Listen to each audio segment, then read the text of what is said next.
Продолжуваме понатаму со помошниот глагол сум, но во ова видео ќе работиме формата за второ лице еднина, односно ти. Ти во турскиот јазик е сен. Сен значи ти.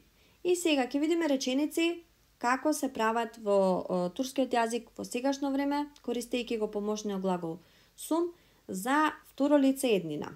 Првата реченица е sen kimsin. Sen kimsin? Sen kimsin? Ова е прашална реченица, всушност бидејќи имаме употребено прашално зборче за лица. Ким значи кој. Значи, кој. Sen ти, ким кој, и ова син е си на македонски. Значи, формата за второ лице еднина. Овде се работи за глагол наставка. Значи, наставка која што има форма, функција на глагол. И рековме дека редоследот на зборови е ти, кој си. Значи, помошниот глагол сум, сум, си, сме, сте, се, сите тие форми ќе бидат на крајот на реченицата и ќе се користат како наставка.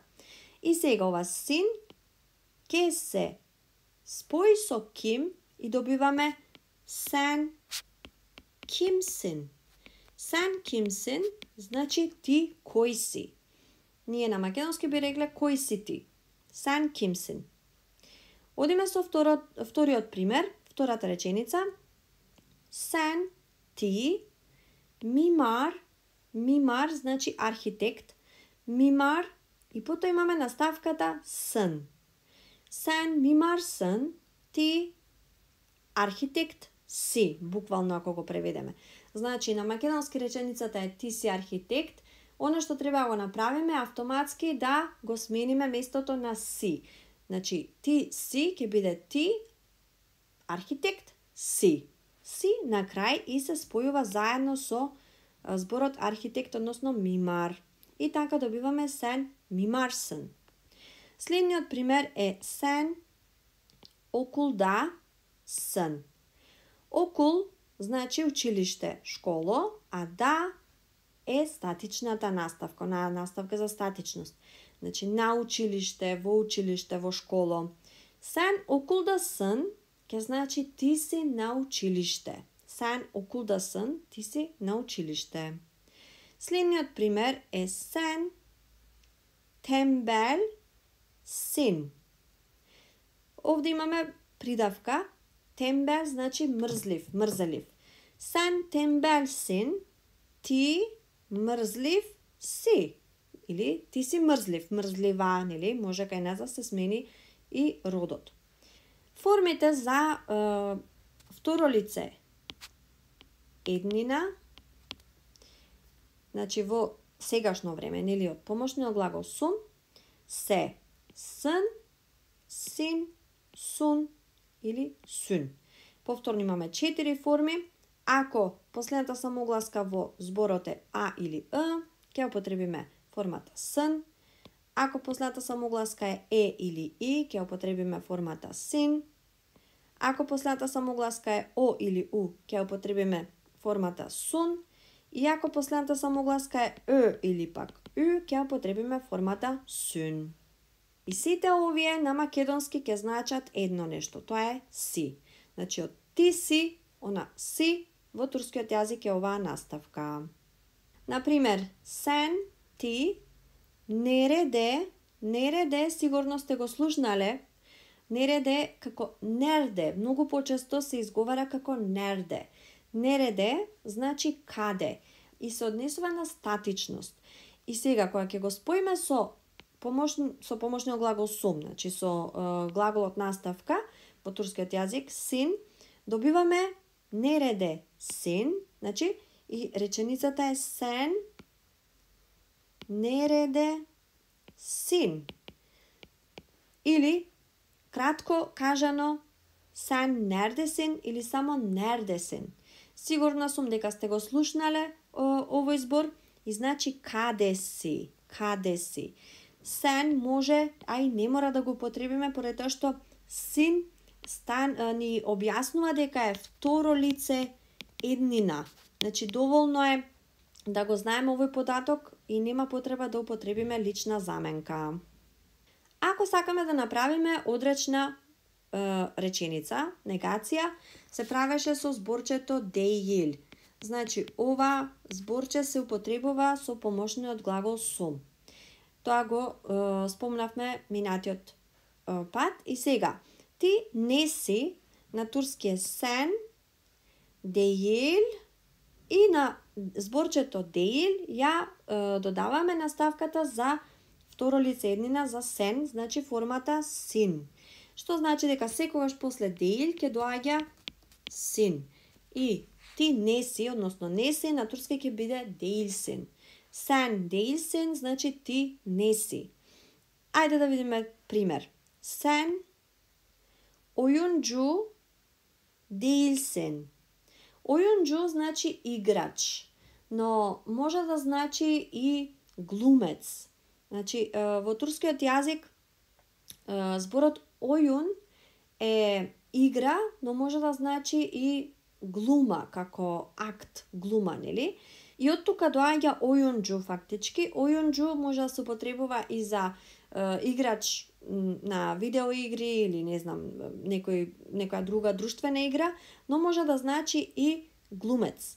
Така што сен ојунџу дејилсин може да се преведе како ти не си играч или ти не си глумец. Следниот пример е сен јаваш дејилсин. Јаваш значи спор, бавен. Сен јаваш дејилсин во превод ќе биде ти не си спор или ти не си бавен. Ако сакаме да направиме прашална реченица, треба да употребиме прашално зборче. Прашалното зборче беше м, ми, му, му. Значи секогаш ова прашално зборче ќе го гледаме, затоа што со него се прави прашална реченица во турскиот јазик. Дали си ти или ти ли си на турски е сен мисин. Сен мисин, ти ли си? Сен, ти, ми, ли, син, си. Ти ли си? Сен мисин. Ако сакам да прашам дали си адвокат или ти адвокат ли си, тогаш сен авокат мсен. Сен авокат мсен. Ти адвокат ли си? На турски реченицата е сен авокат мсен. На македонски може да варира прашањето. Биде дали си ти адвокат ли си? Така што може да биде и ти адвокат си, зависи нели на кој начин ќе го поставиме прашањето. Секако во турскиот јазик прашањето се поставува на овој начин. Сен авокат мсен. Следната реченица сен ти евде мисин. Сен евде мисин. Евде имаме статична наставка. Евде значи дома.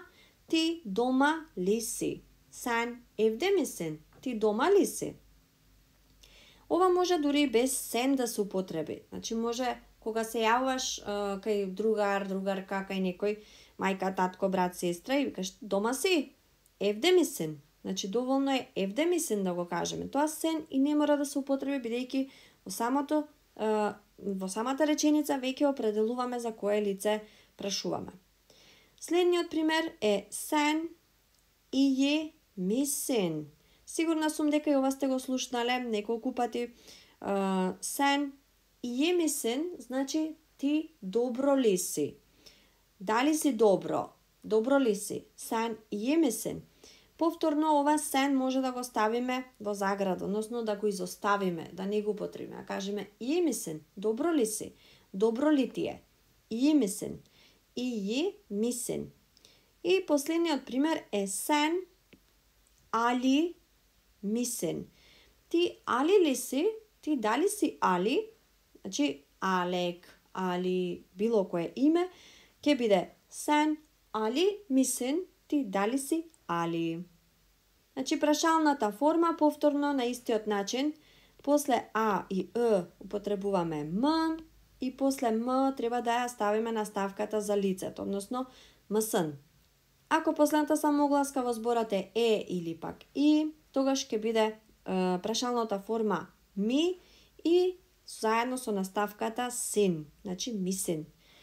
Ако последната самогласка во зборот е о или у, ќе употребиме формата му заедно со наставката сун, значи добиваме мусун. И ако последната самогласка во зборот е или у, ќе употребиме формата му заедно со наставката сун. Тоа е се за овој час.